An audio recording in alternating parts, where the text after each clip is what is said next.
말씀 사도행전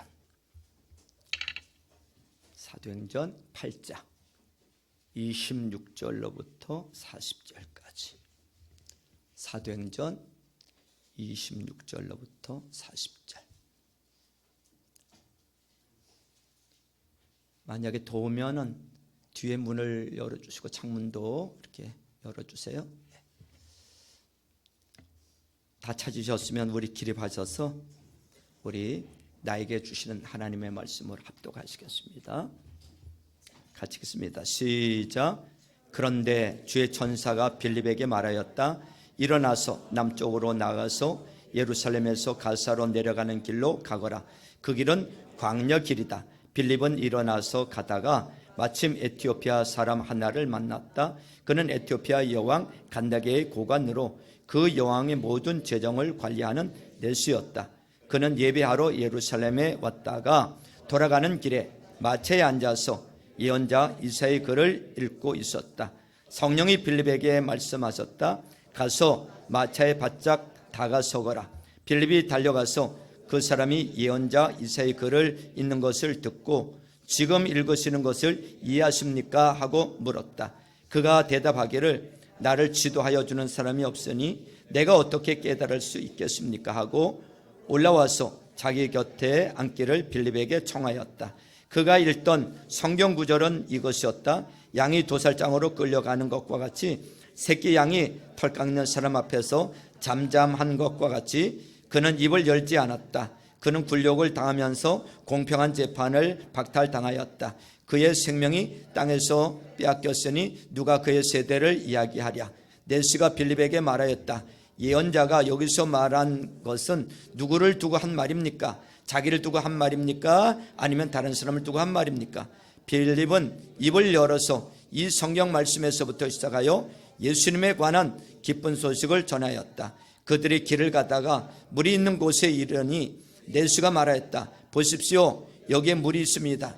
내가 세례를 받는데 무슨 거리낌이 되는 것이라도 있습니까? 빌립은 마차를 세우게 하고 넬시와 함께 물로 내려가서 그에게 세례를 주었다. 그들이 물에서 올라오니 주의 영이 빌립을 데리고 갔다. 그래서 넬시는 그를 더 이상 볼 수 없었지만 기쁨에 차서 가던 길을 갔다. 그 뒤에 빌립은 아소도에 나타났다. 그는 돌아다니면서 여러 성에 복음을 전하다가 마침내 가이사랴에 이르렀다. 아멘. 서로 축복합니다. 하늘복 많이 받으세요. 하늘복 많이 받으세요. 따라서 해보세요. 하나님을 기쁘시게, 사람을 행복하게. 여러분, 우리 하나님의 사람들은 누구보다 하나님을 기쁘시게 해야 될 줄로 믿습니다. 그리고 우리가 행복해야 될 줄로 믿습니다. 믿는 사람들이 행복해야 돼요. 우리 여기 나와 계시는 아빠 엄마들이 행복해야 자녀들도 행복할 줄로 믿습니다. 우리가 행복해야 돼요. 우리가 행복해야 전도할 수 있게 되는 줄로 믿습니다. 나도 긴가민가하고 나도 재미가 없고 나도 뭐 행복하지 않으면 누구를 예수 믿으라고 하겠어요, 그죠? 니나 잘 믿으라고 하겠죠. 여러분, 목사님이 행복해야 성도들도 행복할 줄로 믿습니다. 여러분, 오늘 저는 이 말씀을 가지고 한 영혼을 주소서, 한 영혼을 주소서라는 제목으로 말씀을 전하고자 합니다. 훌륭한 신앙은 그 열매로 아는 거예요. 가장 먼저 회개의 열매가 있어야 되고요, 그 다음에 선한 열매가 있어야 하며, 그 다음에 전도의 열매와 그 다음에 성령의 열매가 반드시 열려야 그가 어떤 신앙이 있는지를 알 수가 있는 거예요. 여러분, 입만 무성하거나 가시만 무성해서 남을 찌르고 상처를 주면서도 자기는 성숙하고 헌신된 그리스도인이라고 말한다면 아무도 믿어주지 않을 것이며 또한 하나님께서도 인정하지 않으실 거예요. 천하보다 귀한 한 영혼을 위하여서 땀을 흘리고 시간을 들이고 수고를 아끼지 않고 복음을 소개하는 일은 우리 그리스도인들이 할 수 있는 일 가운데 가장 아름답고 가치 있는 사역이라고 볼 수가 있는 것입니다. 훌륭한 전도자 빌립 집사는 이 에티오피아 사람에게 복음을 전해서 그 암흑의 대륙인 아프리카를 복음의 빛으로 밝히기 시작을 했어요. 그는 과연 어떻게 하면 한 영혼을 주님께로 인도할 것인지를 알고 있었던 정말 멋진 우리 전도자 집사님이었던 것을 보게 됩니다. 빌립은 주의 음성을 듣는 사람이었어요. 따라서 해보세요. 주의 음성을 듣는 사람이었다. 26절을 같이 읽습니다. 26절 시작. 그런데 주님의 천사가 빌립에게 말하였다. 일어나서 남쪽으로 나가서 예루살렘에서 가사로 내려가는 길로 가거라. 그 길은 광야길이다. 자, 지금 사마리아에 부흥이 일어났어요. 자, 예루살렘에만 몰려있던 사람들이 스데반의 그 순교로 그걸 지켜보던 이 사울이 막 예수 믿는 사람들 여기저기에 막 찾아다니면서 집집마다 찾아다니면서 예수 믿는 사람들을 교회를 무너뜨리겠다고 잡아다가 감옥에다 가두고 핍박을 하니까 그들이 흩어지기 시작했는데 유대와 사마리아로, 그 중에 한 사람인 빌립이 사마리아로 가서 복음을 전했는데 막 영접을 하는 거예요. 귀신이 떠나가고 병든 자들의 고침을 받고, 그래서 그 도성에 큰 기쁨이 있었다 그랬어요.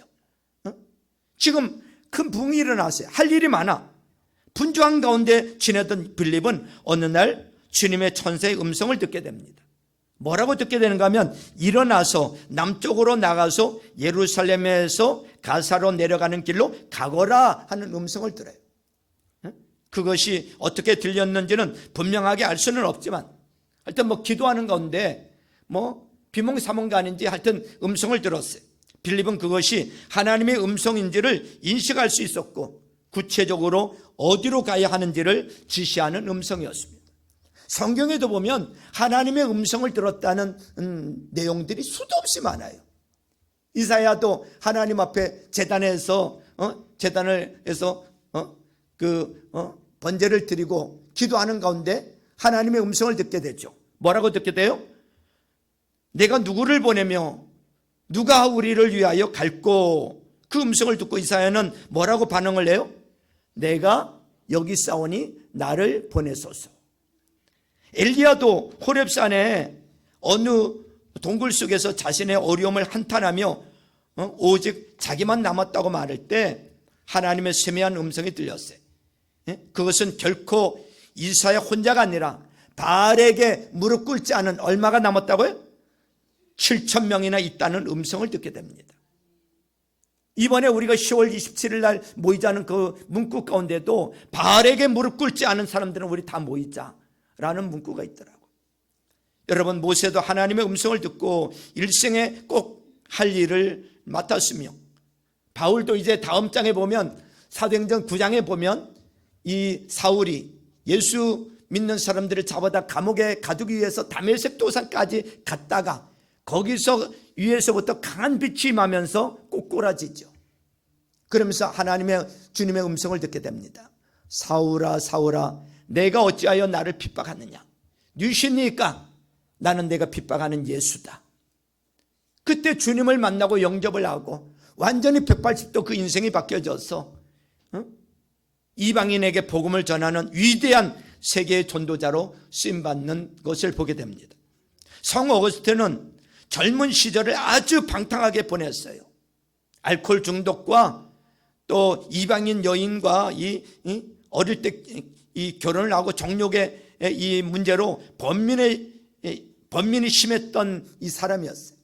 그 어머니는 예수 잘 믿는 사람이었는데 아들을 위해서 늘 걱정거리였고 기도했죠. 근데 어느 날 아이들이 부르는 노래소리를 듣게 됩니다. 집어서 읽어라, 집어서 읽어라. 그런데 그 옆에 성경이 마침 있었답니다. 성경을 펼쳤는데 그 많은 성경 구절 중에 어거스틴 눈에 들어온 구절은 하나님이 예비하신 말씀이었어요. 로마서 13장 13절이었어요. 낮에 행동하듯이 단정하게 행하십시오. 호사한 연애와 술취함, 음행과 방탕, 싸움과 시기에 빠지지 맙시다 라는 내용이었어요.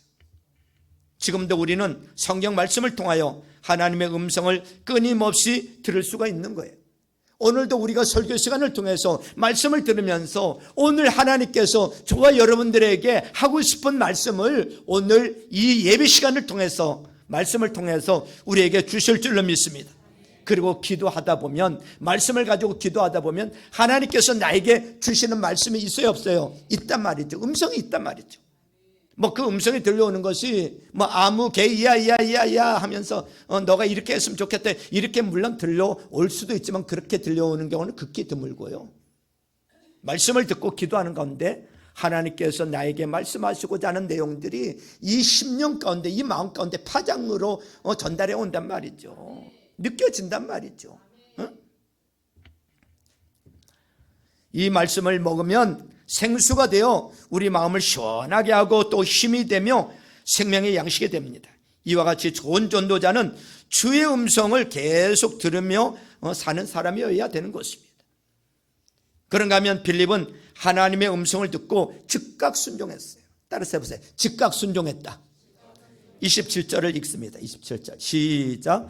빌립은 일어나서 가다가 마침 에티오피아 사람 하나를 만났다. 그는 에티오피아 여왕 간다게의 고관으로 그 여왕의 모든 재정을 관리하는 내시였다. 그는 예배하러 예루살렘에 왔다가 그랬습니다.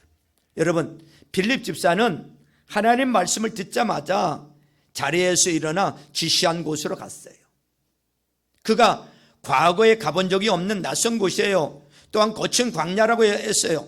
빌립은 하나님의 음성을 들을 때 잠시도 지체하지 않고 즉각 순종했다는 거예요. 잠시도 지체하지 않고 의심하지 않고 즉각 순종했다. 무슨 뜻입니까? 우리는 알고 가는 게 아니라 믿고 가는 존재인 거예요. 아멘이죠? 하나님께로부터 이렇게 말씀이 들려온단 말이죠. 부르신단 말이죠. 그러면 하나님은 무조건 옳으신 분 아닙니까? 좋은 것을 주시는 분 아닙니까? 내게 하나님께 뜻이 있단 말이죠. 그러니까 믿고 가는 거예요. 순종하고 가라는 거예요. 그게 바로 성도의 삶인 줄로 믿습니다. 하나님께 순종하는 데는 즉각적으로 순종하지 않으면 항상 너무 늦기 쉬우며 기회를 놓쳐버리는 경우가 많아요. 저와 여러분들 한번 생각해 보세요. 그때 그거 순종했더라면 역사가 있었을 텐데 그때 순종하지 않음으로 인해서 너무 늦어버리거나 기회를 놓쳐버리는 경우가 있어요. 빌립이 지시받은 곳으로 가니 마침 에티오피아 여왕 간다게의 재정을 관리하는 고관 내시 한 사람이 그 길을 지나가고 있었다 이렇게 말하고 있어요.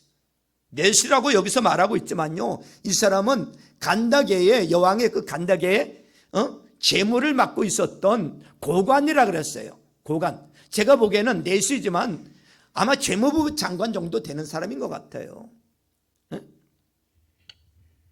여러분, 이 사람은 예배하러 왔다 그랬어요. 얼마나 멀리 왔습니까? 에티오피아에서 예루살렘까지 이 거리가 한 편도로만 1500km 정도가 됩니다. 여러분, 서울에서 부산까지 거리가 한 500km가 됩니다. 그러면 3배 거리가 되는 그 거리를 그 당시에 차가 있는 게 아니잖아요. 마차를 타고 길이 안 좋으니까 이 1500km 오는데 한 달이 걸리는 거예요. 그리고 자기가 맡은 그 재무장관의 그 일이 있는데 어떻게 될지도 모르는데 그것을 놓고 예배하러 왔다는 것은 그만한 헌신이 있었다는 것을 의미하는 거예요. 여러분, 무료 왕복하면 3000km예요. 그러면 2달이나 걸리는 머나먼 길을 희생하며 예배하러 왔다라는 거죠. 주님께서 그걸 귀중하게 보신다는 거예요. 저는 이것을 보면서요, 예배는 헌신이 있어야 된다고 생각을 합니다. 우리 가까운 데서 여기 예배 나오시는 분들도 참 귀하고 소중해요. 그렇지만 헌신은 그만큼 없는 거예요.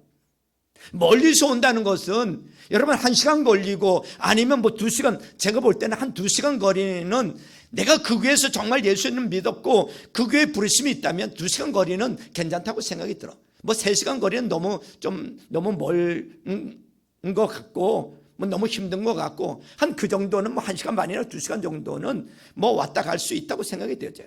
예배는 헌신이에요. 여러분 오고 가면서 기대감이 있어요. 사모함이 있어요. 은혜 받아요. 그런 사람이 교회 보면요 먼저 와 있어요. 가까운 사람이 늦지요. 헌신이 없으면 예배는 안 되는 거예요. 여러분 이런 사람을 만약 빌립이 무슨 이유에서든지 늦장을 부렸다면 이 전도의 기회를 잡지 못했을 거예요. 즉각 순종했어요. 여러분 맨날 뭐뭇 하니까 아무 일도 안 벌어지는 거예요. 언제나 순종은 제사보다 낫다는 것을 믿으시길 바랍니다. 순종을 잘했던 인물 중에 아브라함과 노아가 있어요. 아브라함을 보세요. 70이 넘어서 75세에 하나님의 부르심을 받습니다. 부토 친척 아비집을 떠나서 내가 지시한 땅으로 가라고. 하나님 꼭 조폭과 같으세요. 가래. 입이 짧으세요. 가래. 순종하고 갑니다. 갈 바를 알지 못하지만 가요. 또 100세에 아들 하나 얻었는데 그 아들이 바치라네. 그 아들 제물로 바치래. 하나밖에 없는 아들이 있지만 순종하고 바칩니다. 그 아들이 죽었습니까? 아니에요. 여러분 노아 경우를 보세요. 노아도 보세요. 상상해 봤어요. 방주를 짓는데 1, 2년 걸린 게 아니잖아요. 몇 년 걸렸어요? 120년 걸렸어. 여기 120살 들어보세요. 없죠. 우리 인생보다 배 이상 120년을 거쳐서 장장 방주를 지었어. 그것도 어디다가? 바닷가에다? 산꼭대기에다. 여러분 많은 사람들이 아마 구경 왔을 거야. 아마 관광 왔는지도 몰라. 이상한 또라이 같은 놈이 저기 산꼭대기에다가 방주를 짓는데 우리가 한번 가보자 해가지고 아마 찾아왔을지도 몰라. 비웃음 당했을지도 몰라. 그러나 그는 단순하고도 끈기 있는 순종으로 말미암아 인류를 대홍수에서 보존할 수 있었던 거예요. 저는 한번 상상해 봤어요. 뭐 그 재료들이야 나무들이야 뭐 어디 도망가는 거 아니잖아요. 방주를 다 지었는데 아니 모든 동물들을 한 쌍씩 다 들어오게 해야 되는데 그거 어떻게 했을까? 쥐 잡으러 가야 되고 토끼 잡으러 가야 되고 그거 어떻게 했을까? 그런데 걱정할 게 없더라고. 성경에 보니까 하나님이요 다 알아서 들어가게 했더라고. 다 알아서 저 쥐입니다 하고 들어가고 토끼입니다 하고 들어가고 다 알아서 순종하니까. 순종하면 이런 역사가 일어나더라는 거예요. 빌립이 순종하고 갔더니 진짜 있었어요 없었어요? 있잖아요. 그래서 순종하면 사건이 벌어지는 거예요. 왜 우리 삶 속에 사건이 없느냐?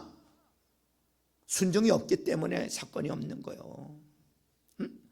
빌립은 영혼을 건지는 일에는 언제나 때가 있음을 인식하고 즉각 순종하여 이미 준비된 영혼을 만날 수 있었던 거예요. 여러분 즉각 순종해야 돼요. 즉각 순종도 타이밍이 중요한 거예요. 맨날 미적미적하면 안 되는 거예요. 왜 그래요? 보세요. 자, 넬시가 지금 가마를 타고 넬시가 가는 이 흐름이 있고요. 빌립이 내려가는 흐름이 있단 말이죠. 주님이 말씀하실 때는 지금 당장 순종해야 그 타이밍이 딱 맞는 거예요. 순종해서 즉시 가니까 에티오피아 넬시가 딱 만나잖아요. 만약에 하루 정도 머뭇거리다가 아이고 내가 지금 여기 바쁜데 할 일도 많은데 머뭇거리다 늦게 가면 어떻게 만나요? 넬시 못 만나죠. 이미 지나갔죠. 가보니까 마차 지나간 길만 보는 거예요. 지나간 길만 보고 와. 버스 지나가는 것만 보고 와. 맨날 그러잖아요. 그러니까 역사가 없는 거예요. 진짜 그러니까 즉각 순종하는 게 너무너무 중요한 거예요. 빌립은 전도할 사람에게 지혜롭게 접근을 하는 것을 보게 됩니다. 30절 말씀을 보세요. 30절을 읽습니다. 시작. 빌립이 달려가서 그 사람이 예언자 이사야의 글을 읽는 것을 듣고 지금 읽는 것을 이해하십니까? 하고 물었어요. 자, 이 사람은 이스라엘의 하나님을 예배하고 하나님을 경외하는 사람이었어요. 아프리카 사람으로서도 구약 성경을 구입해서 읽고 있었어요. 필사본이에요. 아프리카 사람 이 필사본이에요. 당시 유대인들도 이 필사본을 읽는 것은 쉽지 않았다고 합니다. 비싸가지고. 근데 내시는 국고를 맡은 자이고 재력이 있는 자여서 성경을 구입하는 것은 그리 어렵지 않았던 것 같습니다. 그가 이렇게 성경을 구입하여 성경을 읽었다는 것은 복음에 관심이 있어요, 없어요? 복음에 관심이 있는 게 틀림없어. 그는 성경을 그냥 애장품으로 그냥 들고 다니고 예배 마치고 집에 가면 그냥 뭐 어디에 던져놓고 애장품으로 여겼던 게 아니야. 이스라엘에 왔다가 고국으로 돌아가면서 기념품으로 산 게 아니야. 하나님이 알고 싶어서 성경을 구입했고 하나님이 궁금해서 성경을 읽었던 거예요. 그는 예루살렘까지 예배하러 온 것을 보면 복음에 대한 열정이 대단했던 것을 보게 됩니다. 대단했던 거.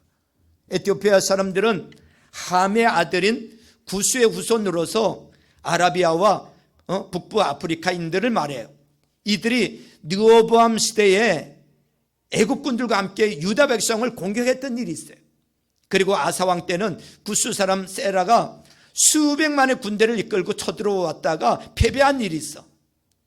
고간 내시가 속한 나라는 빌립의 입장에서 보면 적국이었으므로 적국의 권력자에게 복음을 전하는 일은 쉽지 않았을 것입니다. 그러나 빌립은 즉각적으로 순종했어. 빌립이 가까이 갔을 때 그는 다른 사람이 들을 수 있을 정도로 큰 소리로 성경을 읽고 있었어요. 그러면서 이 빌립은 지혜롭게 그에게 접근을 했습니다. 뭐라고 접근을 해요? 거기 보니까 지금 읽으시는 것을 이해하십니까? 지금 읽고 있는 것을 이해하십니까? 라면서 접근을 해요. 빌립은 전도할 사람이 현재 가장 관심을 가지고 있는 부분을 물으면서 대화를 시작하는 것을 보게 됩니다. 지금 그 사람은 성경에 관심을 갖고 있는, 성경을 관심을 갖고 읽는 상황이기 때문에 성경에 관한 말을 한 것이 가장 쉬운 대화의 시작이었던 것입니다. 이러한 방법은 예수님도 종종 사용하셨어요. 예를 들면 예수님께서 사마리아를 여행하시면서 운물가에서 누구를 만나요? 한 여인을 만납니다. 그 여인에게 어떻게 하면서 접근을 해요? 내게 물 좀 달라고 합니다. 내게 물 좀 달라고. 물 기르러 온 여인, 운물가니까 내게 물 좀 달라고. 유대인이면서, 유대인 남자이면서 왜 사마리아 사람 나에게 물을 달라고 하십니까? 라고 하면서 이게 대화가 됐던 거예요. 그리고 이 여자는 이 부부 사이에 문제가 있었던 사람이에요. 그래서 예수님이 내 남편을 불러오라고 하잖아요. 결국 이 사마리아 여인은 자신의 슬픈 인생을 고백하게 되었고 마침내 예수님을 메시아로 영접하게 됐잖아요. 반면 니고데모가 찾아왔을 때는 니고데모에게 야 니고데모야 물 좀 가져와라 이렇게 말하지 않으셨어요. 예수님은 니고데모와 같이 종교적이며 도덕적이며 심히 영적인 갈등을 겪고 있는 사람에게는 사람이 거듭나지 않으면 하나님 나라에 들어갈 수 없다고 직설적으로 말씀하시면서 종교적인 열심이나 도덕적인 생활로는 결코 하나님 나라에 들어갈 수 없다는 사실을 분명하게 지적하고 있어요. 그날 니고데모는 그 말씀을 듣고 중생의 메시지를 듣고 주님을 영접했던 것입니다. 이와 같이 상대방의 신앙적인 상에 따라 적합하게 접근하는 것이 전도의 성패를 판가름하는 중요한 요소가 돼요. 요즘 우리나라 사람들 보면요, 애완동물을 키우는 사람들이 어마어마하게 많아졌어.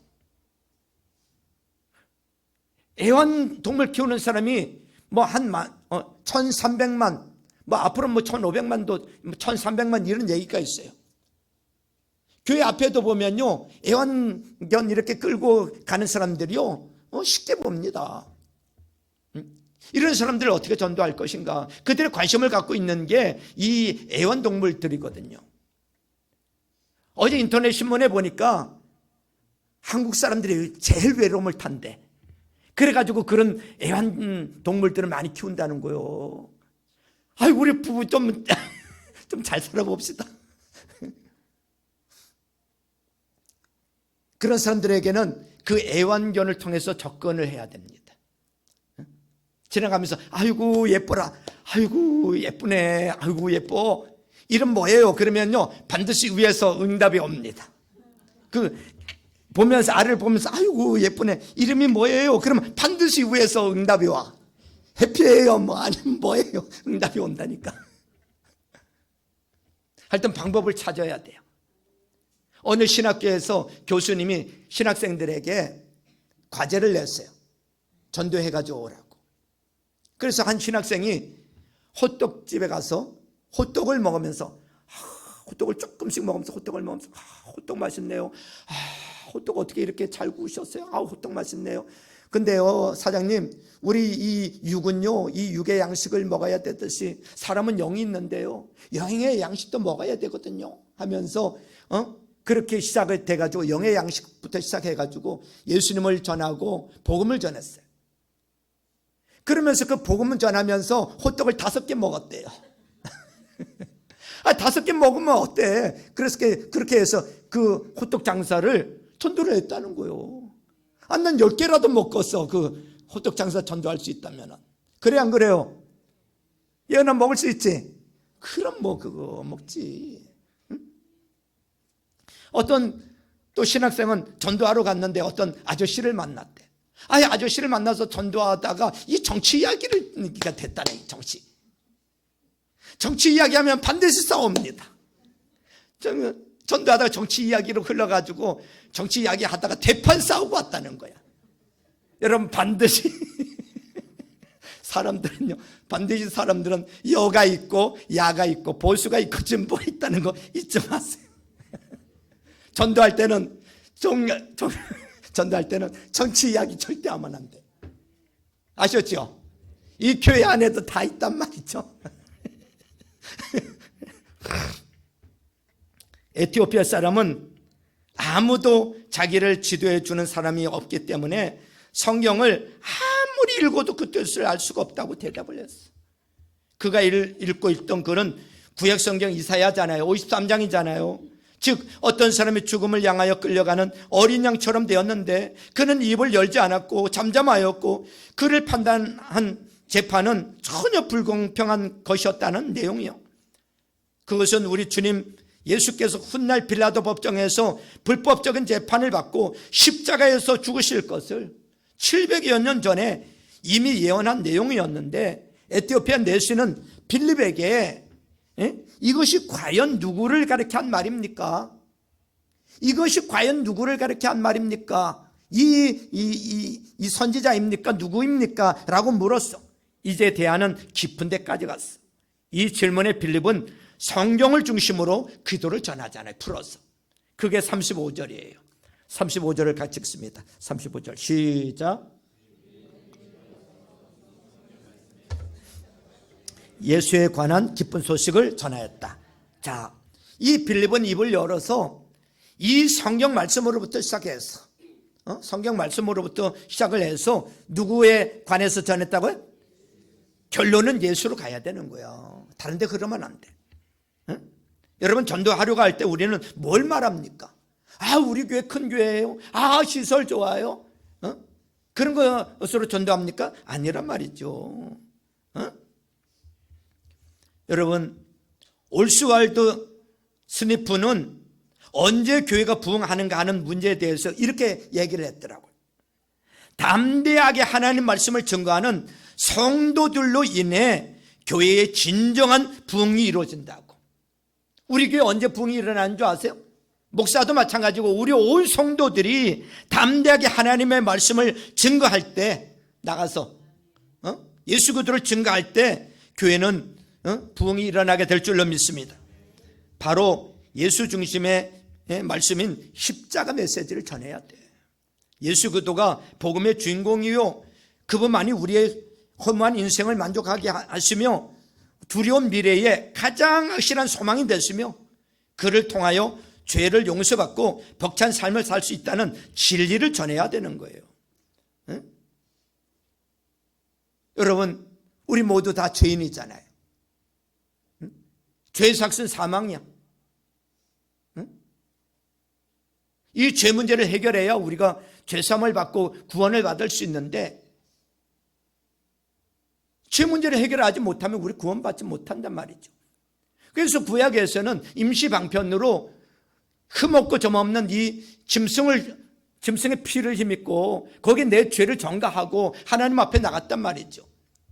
임시방편이란 말이죠. 이 문제를 해결하시기 위해서 하나님께서 누구를 보내주신 거예요?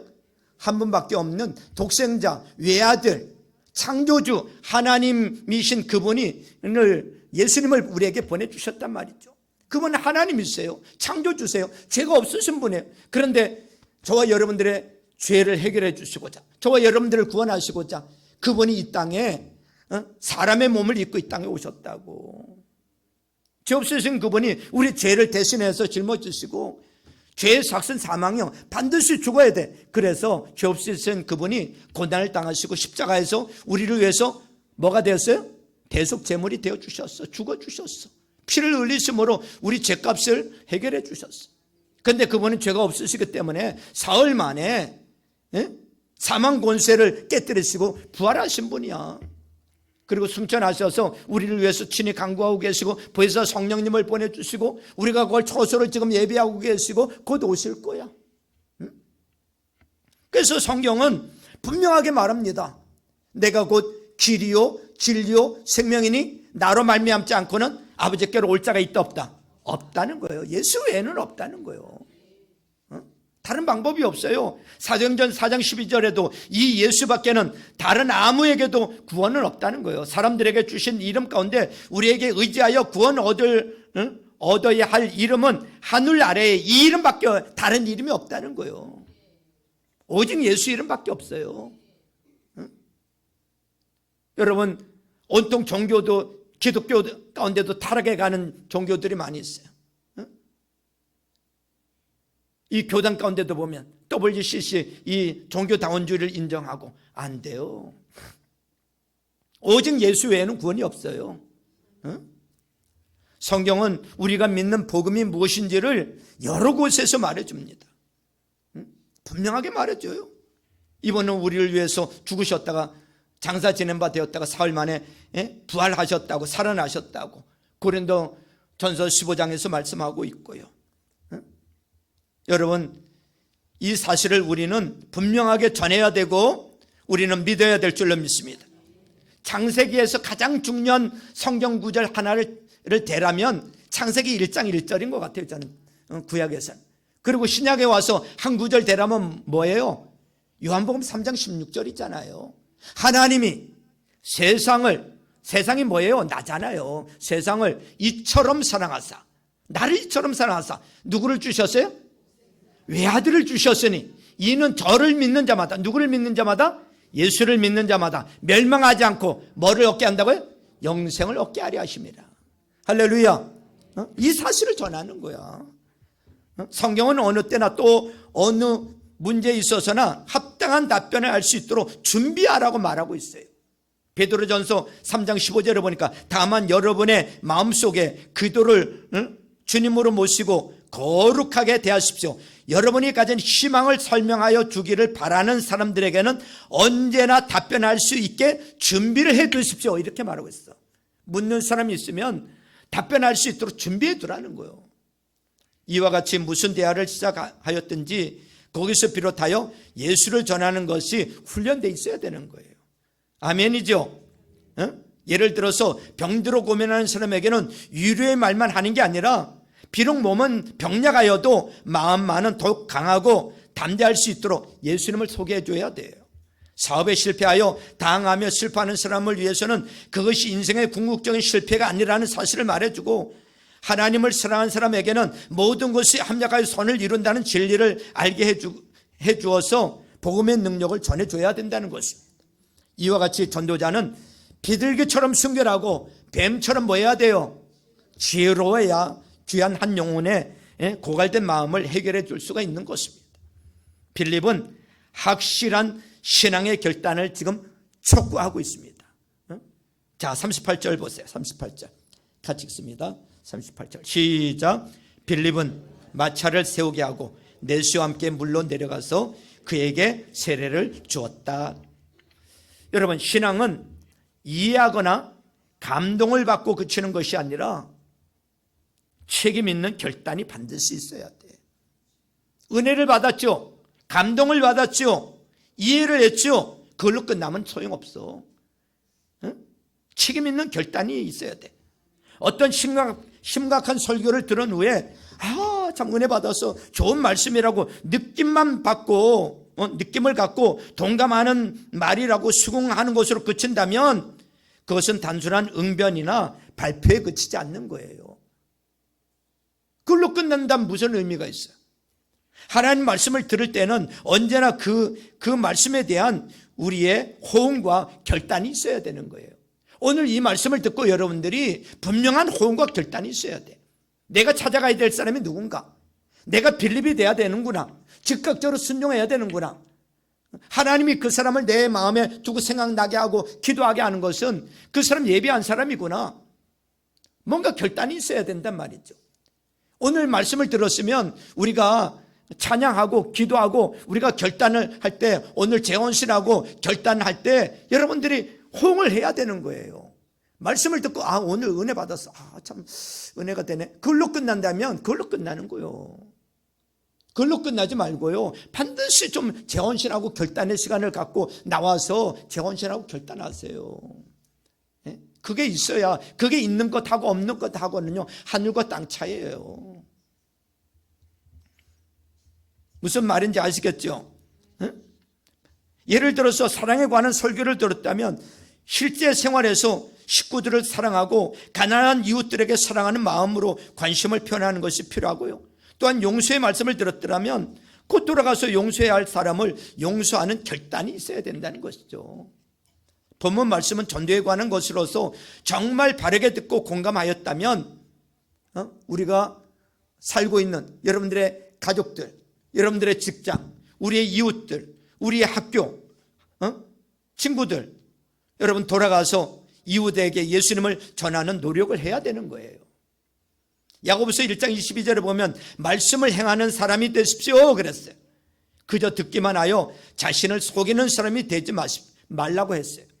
야고보서 2장 17절에 보면 이와 같이 믿음의 행함이 따르지 않으면 그 자체만으로는 죽은 것이라고 했습니다. 성경은 밝게 말하고 있어요. 죽은 믿음을 가지고 어떻게 하나님을 만날 수 있겠느냐 이거예요. 빌립은 에티오피아 사람이 복음을 귀담아 듣고 깨닫는 것을 보자 그에게 결단의 표시로 가까운 강가에서 세례를 주는 것을 보게 됩니다. 당시의 세례의 형식은 흐르는 이 물에 몸을 잠그는 침례 형식이었는데 그것은 이제 옛사람이 죽고 새 사람으로 다시 태어나는 것을 의미하는 것입니다. 부활하신 예수님과 연합한다는 뜻이에요. 즉 세례는 더러운 죄와 악한 행실을 깨끗이 씻는다는 의미로 예수행을 관한 완전히 결단한다는 것입니다. 예수 그리스도와 연합하는 것을 나타내는 의식이에요. 이런 의미에서 예수 믿고 세례받는 것은 중요한 신적인 표현인 거예요. 그래서 우리 교회 같은 경우도 예수 영접 모임에 왔어요. 영접을 했어요? 결단을 했어요? 그럼 영접했으면 그거 세례받기를 원하면 여러분 세례를 주잖아요. 그런 의미인 것입니다. 사랑하는 성도 여러분, 지금 우리 주변에도 이 내시오 같은 사람이 있을까요? 없을까요? 있단 말이죠. 어떤 사람이 내시오 같은 사람일까요? 복음에 관심은 있지만 고민하는 자들이 있어요. 말씀의 바른 뜻을 깨닫지 못하기 때문에 주께로 더 가까이 나오지 못하는 자들이 있어요. 혼자서 신앙을 일으킬 수 없기 때문에 교회로 나오지 못하는 자들이 있어요. 지도해 주는 사람이 없어서 갈증을 느끼는 자들이 있어요. 예전에 믿다가 지금 주저앉아 있는 자들이 우리 주변에 많이 있단 말이죠. 혹시 여러분 주변에 이런 사람을 본 적이 있습니까? 전도를 하다 보면 이런 자들이 의외로 많다는 것을 발견하게 될 겁니다.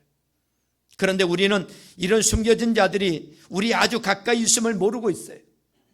성령님은 우리가 그들 곁으로 다가가기를 지금 강권하고 계신다는 것을 잊지 마세요. 그래서 오늘 이 시간에 하나님은 우리에게 본문을 주셨어요. 그리고 이 말씀을 듣게 하셨어요. 성령님은 이 말씀을 통하여 우리로 하여금 빌립처럼 그들 곁으로 다가가도록 우리 모두에게 촉구하고 계시는 거예요. 성령님께서 이끄시는 모든 것은 결코 후회와 손해가 없습니다. 특별히 우리 주변에 내시와 같은 자들에게 가서 전도하고자 하는 자에게는 더욱 그렇습니다. 전도자는 따로 정해져 있는 게 아니에요. 어떤 특정한 자에게만 주어진 전유물이 아니에요. 어느 특정한 자에게 주어진 구별된 은사도 아니에요.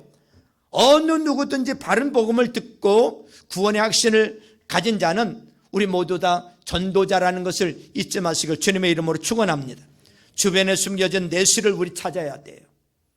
주변에 숨겨진 내시는 여러분들의 남편일 수 있어요. 내 남편일 수 있고요, 내 아내일 수도 있고요, 내 자녀일 수도 있고요, 내 이웃집에 사는 분일 수도 있어요.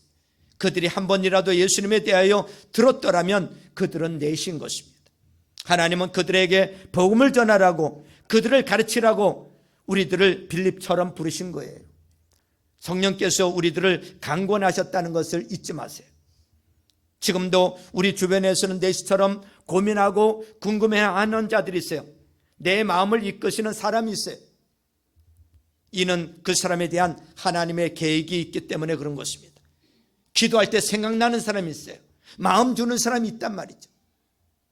병원을 운영하던 의사가 있었어요. 일을 끝내고 그날의 수입을 세는 것이 그의 즐거움이었어요. 그러던 어느 날 성령님께서 탄식하는 소리를 들었어요. 내 종아, 너는 매일 번 돈을 기쁘게 세는데 매일 만나는 사람 중에서 내가 복음을 전한 사람의 수를 세어본 적이 있느냐고. 그는 충격을 받고 전도를 결심했어요. 어느 날부터 찾아오는 손님들에게 정성을 다해서 치료를 하고 함께 복음을 나누기를 시작을 했습니다. 일과가 끝난 후에는 전처럼 돈을 세는 것이 아니라 구원한 영혼의 카드를 쓰기 시작을 했고 영혼이 돌아온 기쁨을 누리게 되었다라는 것입니다. 여러분은 얼마나 많은 영혼을 하나님께로 전도하셨습니까? 여러분은 사랑의 동산교회 지금 몇 년 동안 다니셨습니까? 사랑의 동산교회 다니시는 동안 지금 몇 명이나 전도하셨습니까? 여러분 안에 계신 성령님의 음성에 귀 기울이고 순종할 수 있기를 바랍니다. 성령님께서 이들에게 다가가는 자에게 주의 영이 성령을 부어주시는 줄로 믿습니다. 권능을 부어주시는 줄로 믿습니다. 권능은 기도하고 나가는 자에게 하나님께서 주시는 은사인 것입니다. 빌립과 내시 모두가 성령이 충만했다 그랬어요. 전도는 사람의 힘으로 되는 게 아니에요. 하나님의 영 성령이 아니고는 절대 불가능합니다. 어떤 환경에서도 오직 하나님만 의지해서 성령님과 함께 담대하게 나갈 수 있기를 주님의 이름으로 축원합니다. 전도는 도전인 거예요. 따라서 해보세요. 전도는 도전이다. 전도는 도전이다. 그렇습니다. 전도는 무한도전이에요. 무한도전. 여러분, 오늘부터 우리가 2024년 가기 전에 이제 3개월도 안 남았습니다. 우리 모두 한 영혼 구원해서 세례교회 만들기에 우리 도전했으면 좋겠습니다. 남은 기간 동안. 그래서 우리 만날 때마다 한 명이라도 더 이렇게 표시하면서 한 명이라도 더. 따라서 해보세요. 한 명이라도 더. 한 명이라도 더. 손가락도 이렇게 해봐요. 손가락도 다 이렇게 들었어. 손가락도 다 들고. 자, 한 명이라도 더. 자, 옆 사람 보면서 한 명이라도 더. 제가 여러분들 보고 이렇게 하면 한 명이라도 더 표시구나. 그래서 우리 올해가 가기 전에 여러분 우리 빌립 집사처럼 빌립 집사가 되어져서 기도하는 가운데 성령님께서 마음 주는 사람을 여러분 주님께서 붙였다고 생각하고 여러분 이번 주 목장 모일 때 여러분들 VIP가 다 있죠. 다 있지만 이번 주 목장 모일 때 VIP를 다시 한번 정해보세요. 3명을 정합니다. 3명을 정해서 10월달 남은 기간 동안 이 VIP 3명을 끌어안고 아주 뜨겁게 기도하세요. 뜨겁게 기도하는 가운데 3명을 정해서 뜨겁게 기도하고 그 중에서 마음 더 주는 사람 1명이 또 있을 거예요. 그 1명을 가지고 11월 달에는 집중적으로 섬기고 그리고 12월 첫 주에 우리 해피데이 VIP 초청주일에 교회로 모시고 오든 목장으로 모시고 오든 해서 1명이라도 우리가 더 구원하고 또 살리는 이 일에 세례 교인 만드는 이 일에 함께 동참해서 우리가 우리 모두가 빌립이 되어져서 내시를 구원했던 것처럼 그런 은혜와 그런 축복이 우리 사랑의 동산교회와 여러분 모두에게 있기를 주님의 이름으로 축원합니다. 축원합니다. 하나님의 부르심